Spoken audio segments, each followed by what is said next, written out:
Ready to level up your Photoshop skills without emptying your wallet? Let's dive straight into the goldmine of free Photoshop learning.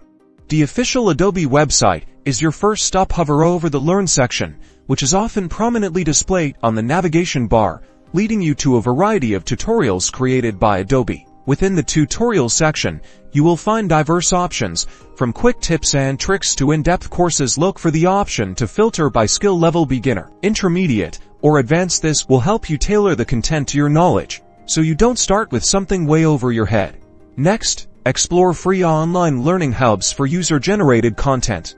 Popular video platforms are a fantastic resource. Search for Photoshop tutorials for beginners or any specific technique you want to master, like Photoshop masking tutorial. There's an enormous amount of free lessons from creators.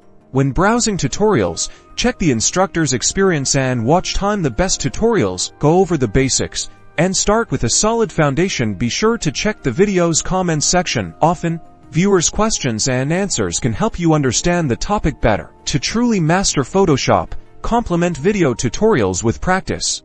Read blog posts and articles offering tips, tricks, and the latest updates. Practice by following along with the instructor, and then try to apply what you've learned to your own images by following those. You're well on your way to Photoshop mastery. So, are you ready to unlock Photoshop's potential for free? Remember to subscribe, like, and hit the notification bell for more helpful tips.